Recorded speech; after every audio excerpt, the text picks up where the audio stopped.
And welcome back, everybody. Again, this is the Time and Space Radio Show. You can find us at timeandspace.us. Please find us on Facebook at facebook.com/listener22. We've also got a YouTube channel up, and we're putting stuff up as quickly as we possibly can. You can find that under UFO Writer 22. Timeandspace.us was taken as a name, which is a little baffling to me because that was absolutely the first time I'd run into that problem. This has been quite a project to get robust enough to have a presence and be able to sit here and tell you guys to go look for all this stuff. So if you find anything online that you like, please comment, please chime in, please share it, whatever works. We've got a couple of interesting polls up there. We'd love to get your votes and spread the word around about some of that. And we're back with the Harry Potter class. I've got two new guests for the moment, and I'd like you guys to introduce yourselves. First, we have Jesse. Jesse, where are you from?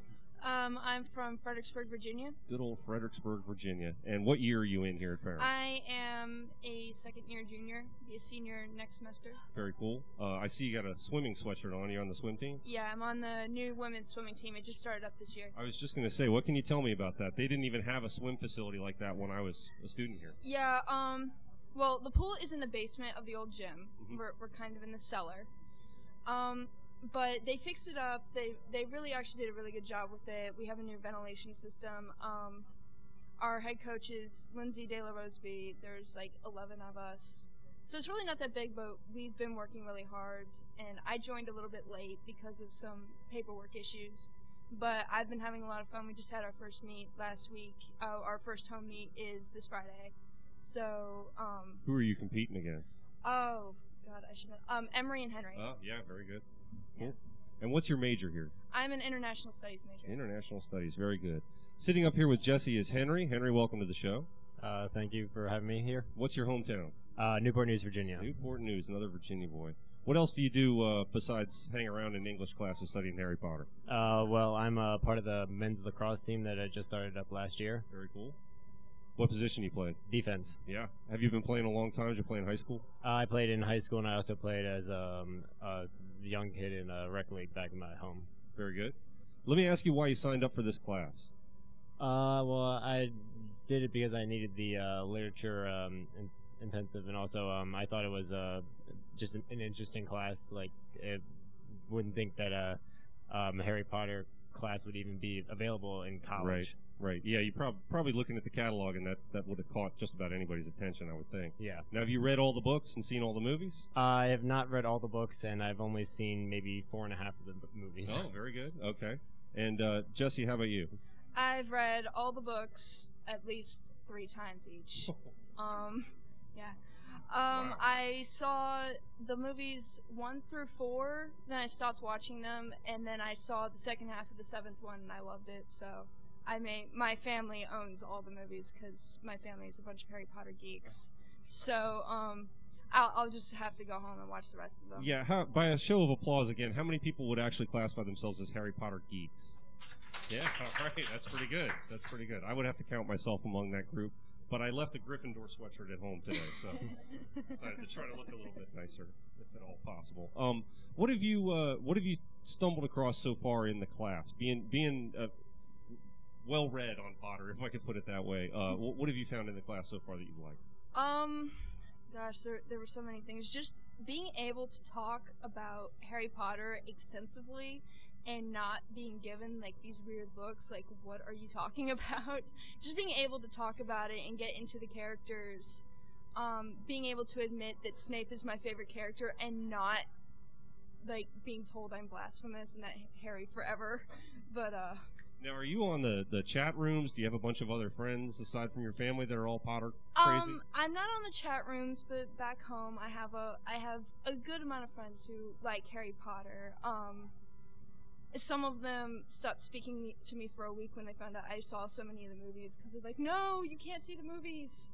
But they're kind of purists, so I kind of ignore them. Yeah, I was just about to ask, is there some sort of purist movement of the book readers that they don't like the films for some reason? I think that's the way with every book that's made into a movie, not just the Harry Potter series, but just basically everything that's made into a movie. There are purists who refuse to see it based on the merit that it can't be as good as the book and that it'll ruin it for them. But Mr. Fay over here has actually said the same thing about the Lord of the Rings movies many times over. We've talked about that, and you never seemed as impressed with the movies as you were with the books. Well, I mean, I really enjoyed the movies.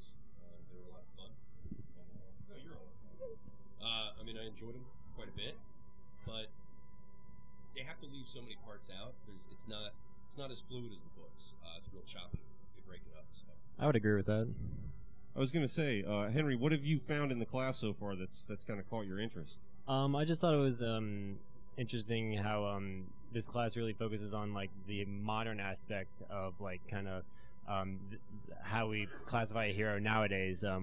We've read like the Epic of Gilgamesh and the Odyssey, which are very old, and then we compare that to Harry Potter, which is a very recent book, and it's just it kind of adds a new like insight to how you can look at like how do people view a hero and like what are the characteristics of them. Now, this is probably a question better aimed at Dr. Whited, but which version of Gilgamesh did you guys read? What published version? Because, well, I can start with a more basic question. What can you tell me about Gilgamesh? Where did that story originate from?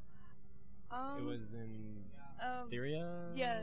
Samaria. Yeah, it was Samaria. It's like the first book that was ever discovered. It was first thing actually written down. I'm sure there was on stone tablets. Yeah, it was on stone tablets that I actually got to see when I went to London. See, you win a T-shirt because that's exactly the phrase that I was just looking for. So congratulations. Yeah. By the way, we've got these great new Time and Space .us T-shirts. If you guys are interested, you're welcome to buy one. They're beautiful cotton shirts put together by Soccer Post DC. Visit soccerpostdc.com or go to their store in Chantilly, Virginia. They've got different slogans on them. We'll be giving them away sort of randomly just for fun, but if you're interested in purchasing one, come on up here and bug Mr. Fay with that. Yeah, I was figuring stone tablets was the phrase that I was looking for because I figured you guys weren't carrying stone tablets around in your book bags or anything. Thankfully so not. Just kind of wondering which published, paper version of Gilgamesh you guys ended up with. Where it came from or who actually wrote it. Wasn't it edited Penguin? It was Penguin Books that Penguin was the published publisher, it. but Yeah. I don't remember who the translator was. I honestly would have to have my book. Fair enough. But what did you think of the story of Gilgamesh and how that related to Potter? Henry, I'll start with you. Well, I thought it related to Potter in the sense of in the last book, in the Deathly Hallows, Harry had to accept the fact that he was going to die in order to vanquish Voldemort, and in a sense, Gilgamesh kind of had to accept his own death, even though it wasn't an immediate thing. He had to accept that he wasn't going to become immortal, so he had to accept his mortality. So I thought that was an interesting, just like, parallel between the two. Sure, absolutely. And another one that comes to mind, although it may not be something you guys studied in the class, would be Alexander the Great. Kind of ran across the same thing. Some people said that was a recreation almost of the Gilgamesh story, where he's got this semi-divine origin in his, in his blood and all this. And so Harry sort of ends up in the same situation. What do you think you might be able to come away from at the end of the semester with this class, as far as more literature skills or? What's the big benefit of taking the class so far? Other than being able to talk about Harry Potter, I think just being able to talk about fantasy in general and being able to actually dissect it really well. Like, anybody can talk about a book. Anybody can do it. But to actually be able to really get into the characters and analyze it accurately, I think I've learned to do that a little bit better in this class. So you said Snape was your favorite character? Yes, I love Snape. Why is that? I too am a huge Snape fan. Well, at first, like almost every, I'm saying almost because I'm not sure, but almost every Harry Potter fan, you start out hating Snape because he really is mean to little Harry, especially when Harry's like 11 years old and he has no idea what's going on. Then there's this big, mean, evil-looking teacher who's just all over his case. But then you get into Snape's character further along in the books, and just the bravery that he showed, especially being a Slytherin, and the loyalty he had to Harry's mother, even though she was dead. It's quite a revelation when you get to that point in the story. Yeah, absolutely. Yeah, it surprised me, but just he had that kind of devotion, and even though he wouldn't admit it, I don't think he would admit it even under the Cruciatus curse, that he actually was a little fond of Harry near the end, because he finally started seeing more of his mother in him than his father, and I really admired that about his character. It's stuff like those colloquialisms that people get to throw in when you start to realize just how far Potter's gotten into people's heads in some cases. It's pretty funny. Do you actually talk about that type of stuff like at Thanksgiving dinner? You guys are going to go home and be doing curses at each other across the table? Or? Well, my brother has been the victim of what I would like to call the cruciatus. It involved a pillow, and I'm not going to go any further in that. But no, not really. Mostly because at Thanksgiving dinner, my grandfather is there, and he has no idea what's going on. So we don't want to confuse him any more than he already is. Henry, do you make fun of Potter geeks like Jesse? No, I don't make fun of them. I mean, that's just something that they're really into. I mean, I was really into like the whole Lord of the Rings thing, so I mean, it's like that's their thing. Like Lord of the Rings is my thing, so sure. How about any parallels between Harry and Frodo? I don't know. Maybe the parallel of at the end of the Return of the King, where Frodo like accepts that he needs to get on the boat with Gandalf, Elrond, and them. I suppose that would be maybe the first thing that pops into my head. You'd have to give me a few minutes to think about something else. Let's go. How about this? If Frodo and Harry got into a fight, who are you picking? I would say what Harry. year Harry? Is it first year Harry or 7th year Harry? Well, how old do we think Frodo is? I would say 20. He's not a boy, right? He's a grown man. I would say maybe mid-30s, something like that. I mean, he's a pretty... All right, how about just Elijah Wood versus Daniel Radcliffe?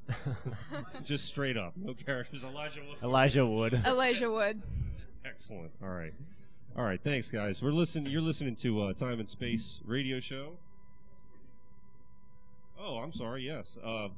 Just out of curiosity, you're going to be giving presentations. Has anybody given their presentations yet? A couple people have. Okay, we'll definitely get to you guys. What are your presentations going to be on? Thanks for bringing that up. I didn't think that. My presentation is on a book that I have currently not started yet, which I'm going to start later this afternoon. Hey, classes, they come up on me. But it's called Aeon, and I at least read the summary. But it's about this is what intrigued me. It's about a girl who's 16 and she's masquerading as a 12-year-old boy. And it's in like this, there are these spirit dragons and only men are allowed to learn how to channel them, but she wants to learn how, and her master has agreed to help her. But because she's a girl, she has to masquerade as a boy. I just think it's 16-year-old girl, 12-year-old boy. I'm really interested to find out how she's working that out. Now, how are you guys doing these presentations? Are you giving PowerPoints? Or are you just getting up and speaking in front of the class? PowerPoints? Yeah, PowerPoints with a paper that's also Gotcha. due. Very good. And Henry, how about your presentation? Well, I'm doing it on the 12 Labors of Hercules because I've always been interested in Greek and Roman myths. I took 3 years of Latin in high school, so very good. I've been exposed to a lot of it because I've had to translate them from Latin to English. So when are your presentations due? Mine is due after the Thanksgiving break. Oh, okay. Yeah, mine is due the 17th, which is the day before we leave for Thanksgiving break, gotcha. and then my paper is due when we get back. Have you started yours yet? I haven't started either, but I've already read the 12 Labors of Hercules. I'm just picking on you because the professor's sitting right there. I know. But I haven't started the PowerPoint or the paper, but I've already read it. So. I'm trying to figure out which student's sitting there like, please don't ask me that question. Because yours was probably due yesterday. I'm sure I'll pick the right person. All right. Thanks again, guys, for joining us. We appreciate it. Again, you're listening to the Time and Space Radio Show. We're going to take another quick break.